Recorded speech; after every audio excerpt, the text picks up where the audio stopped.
नमस्कार पेरेंट्स। मेरे पास बहुत बार पेरेंट्स अभिभावक ये कंप्लेन लेके आते हैं, हम हमेशा बच्चों की 2 बार ब्रश करते हैं, फिर भी मेरे बच्चे को दांत में कैविटी क्यों पड़ रहा है। तो आइए, ऐसी क्या 10 कॉमन मिस्टेक्स हैं जो शायद आप अपनी ब्रश करते हुए या अपने बच्चे की ब्रश करते हुए कर रहे हैं कि 2 बार ब्रश करने के बावजूद भी बच्चे के दांत में सड़न नहीं रुक रही है। अगर आपके बच्चे के दांत में सड़न है और आपको एक स्पेशल टूथपेस्ट डेंटिस्ट द्वारा बताई गई है, तो ध्यान रखें, आप पेस्ट करने के बाद, ब्रश करने के बाद जितना थूकना है थुकाएं, पर कुल्ला ना करें या ना बच्चे को कराएं। जो टूथपेस्ट में आपके जो दवाइयां हैं वो दांत के आसपास थूक के रास्ते दांत के ऊपर जमी रहनी चाहिए, ताकि वो दांत के आगे बनने वाले सड़न से मजबूती से सामना कर पाए। तो ध्यान रखें, ब्रश के बाद थुकवाएं या थूके, पर कुल्ला ना करें। बहुत बार मैंने देखा है पेरेंट्स अपने बच्चों को बहुत छोटी उम्र में ब्रश थमा देते हैं और ये मान लेते हैं कि बच्चे ने अगर ब्रश कर लिया तो अपना काम खत्म हो गया। ध्यान रहे, साइकोलॉजी, बच्चों की जो साइकोलॉजी किताबें हैं वो कहती है, जब तक बच्चा खुद की अपनी शू की लेस बांधना नहीं सीख सकता, वो खुद के दांत के ब्रश करने के काबिल नहीं होता है। और बच्चों को ब्रश देने में ये भी नुकसान रहता है कि अगर उनको पेस्ट का टेस्ट पसंद आ जाता है तो उसको खाने लग जाते हैं या अधिक मात्रा में ब्रश पे लगाने लग जाते हैं। अधिक मात्रा में पेस्ट ली हुई भी नुकसानदायक होती है। फ्लोराइड वाली पेस्ट, बहुत सारे पेरेंट्स आयुर्वेदिक दवाइयां, नेचुरल दवाइयों के चक्कर में फ्लोराइड देना अवॉइड करते हैं। पूरे अध्ययन, रिसर्च में अगर कोई मॉलिक्यूल है जो सबसे ज्यादा दांत की सड़न के अगेंस्ट काम करता है तो वो फ्लोराइड है। अगर आपके बच्चे के दांत में सड़न है और सड़न से बचाना चाहते हैं तो उसको फ्लोराइड की बहुत आवश्यकता है। सही पेस्ट अपने बच्चे के हिसाब से अपने बच्चे के डेंटिस्ट को कंसल्ट करने के बाद डिसाइड करें। आपका डेंटिस्ट आपको सही पेस्ट बता पाएगा और डेंटिस्ट को अगर लगता है बच्चे को फ्लोराइड की जरूरत है तो प्लीज उसको फ्लोराइड वाला पेस्ट से परहेज ना करें। बहुत सारी हिंदुस्तान के मार्केट में ऐसी पेस्ट हैं बच्चों के नाम पे जो बिकती है, जिसमें 1000 ppm फ्लोराइड नहीं होता है। सबसे ज्यादा रिसर्च, सबसे ज्यादा अनुसंधान यही बताता है कि 1000 ppm की फ्लोराइड वाली जो पेस्ट है वही सबसे ज्यादा असरदार होती है।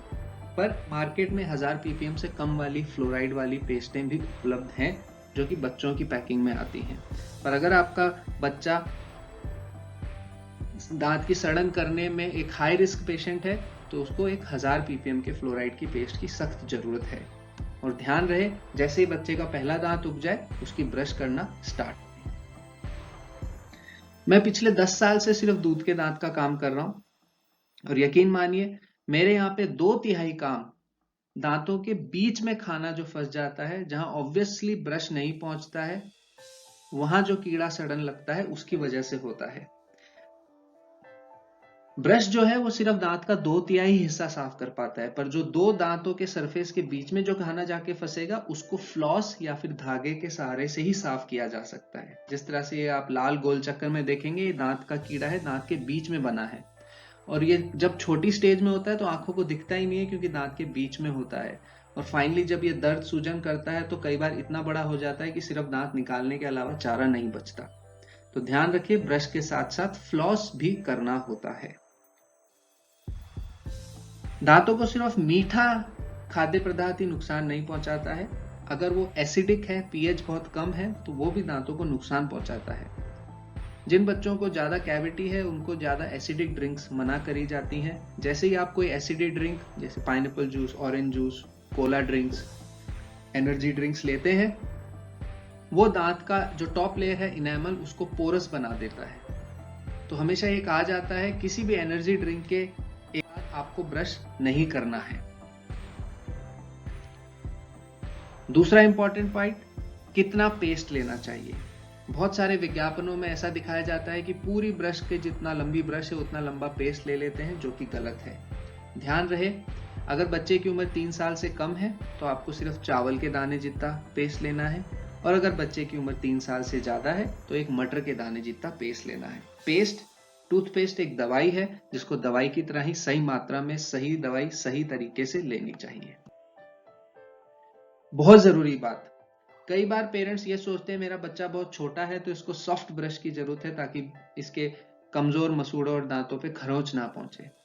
एक सही ब्रश का चयन करना बहुत ज्यादा इंपॉर्टेंट है। कई बार इतनी सॉफ्ट ब्रशेस मार्केट में होती हैं बच्चों के नाम पे जो कि दांत को साफ ही नहीं कर पाती है। ध्यान रखिए, दांत के ऊपर एक सतह होती है जिसको प्लाक बोलते हैं, जिसको ब्रश को हटाना होता है। कई बार वो इतनी सॉफ्ट होती है कि चिपका हुआ प्लाक ही नहीं हटा पाती और इसलिए कभी कैविटी होना, दांतों में सड़न होना रुकता ही नहीं है। तो ध्यान रखें, आप जो ब्रश सेलेक्ट कर रहे हैं, आप जो ब्रश का इस्तेमाल कर रहे हैं, उसको बहुत समझदारी से या फिर अपने डेंटिस्ट से पूछ के यूज कर सकते। जब कभी किसी बच्चे के किसी मसूड़े से खून आता है तो अपन वहां पे ब्रश करना छोड़ देते हैं कि यहां तो ब्रश करने से खून आता है, मैं ब्रश नहीं करूंगा या करूंगी। ज्यादातर ऐसा खून दांतों में सूजन की वजह से आता है, जो खाना फंसने की वजह से मसूड़े सूज जाते हैं। उस सूजे हुए मसूड़ों पे आप ब्रश तो क्या उंगली भी टच करेंगे तो ब्लीड करेगा। तो ये धारणा बहुत गलत है कि ओहो यहाँ तो मेरे को ब्लीडिंग हो रही है तो मैं यहाँ ब्रश नहीं करूंगा। अगर आपको ब्रश के टाइम ब्लीडिंग होती है, कृपया करके अपने डेंटिस्ट को दिखाएं। उसको घर की सफाई या डेंटिस्ट द्वारा सफाई की जरूरत हो सकती है, और एक बार सफाई होने के बाद मसूड़े जब टाइट हो जाएंगे तो खून आना भी बंद हो जाता है। तो ध्यान रहे, अगर वहां से ब्लीडिंग हो रही है तो वहां पे ब्रश करना नहीं छोड़ें। ब्रश भी करना छोड़ देंगे, डेंटिस्ट के पास भी नहीं जाएंगे तो वो दांतों की सूजन जो है, वो मसूड़ों की जो सूजन है वो दांतों की जड़ तक जाती है, दांतों के आसपास की हड्डी को भी गलाने लग जाती है।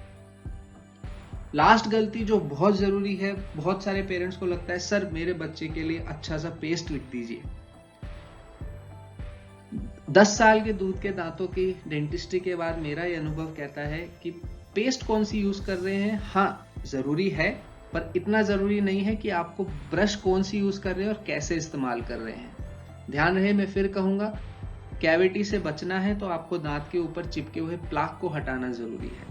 तो उसके लिए सही टूथब्रश सही तरीके से इस्तेमाल करना आना चाहिए। आपको इसी चैनल पे वीडियोस मिल जाएंगे कि हर उम्र के बच्चे के लिए किस तरह से ब्रश करनी चाहिए, आप इसी चैनल पे देख सकते हैं। पर ध्यान रखें, पेस्ट इंपॉर्टेंट है, पर आपको ये नहीं लगे मैंने बच्चों के ब्रांड का कोई पेस्ट खरीद लिया है या मैंने कोई महंगा पेस्ट खरीद लिया है और मेरा ही बच्चा 4 साल का खुद ब्रश कर रहा है तो अब उसको कीड़ा नहीं लगेगा। नहीं, यह धारणा गलत है। तो ध्यान रखें, जब तक बच्चा आपका 6 से 8 साल का नहीं हो जाता है वो खुद ब्रश नहीं करेगा। बच्चे को खेलना है तो उसको खेलने दीजिए, पर ध्यान रखें सुबह और शाम 2-2 मिनट आपको ही देने पड़ेंगे बच्चे के दांत साफ रखने के लिए। रात की ब्रश के बाद पानी के अलावा बच्चा कुछ भी नहीं पिएगा। दिन का लास्ट खाने के बाद ब्रश होना चाहिए, और ध्यान रखें इमीडिएटली थुकाना नहीं है, कम से कम 10-15 मिनट। ये सब आप चीजें फॉलो करेंगे, बच्चे को अच्छा खाना खिलाएंगे। और ध्यान रखें, हर बच्चे के फर्स्ट बर्थडे के बाद हर बच्चे को एक बच्चों के डेंटिस्ट के पास जाना चाहिए हर 6-6 महीने। अगर कोई अभिभावक अपने बच्चे को हर 6-6 महीने किसी किड्स डेंटिस्ट के पास लेके जाता है तो मेरा मानना यह है कि कभी भी उस बच्चे के साथ महंगा व दर्द वाला दांतों का इलाज करने की जरूरत नहीं पड़ेगी। धन्यवाद।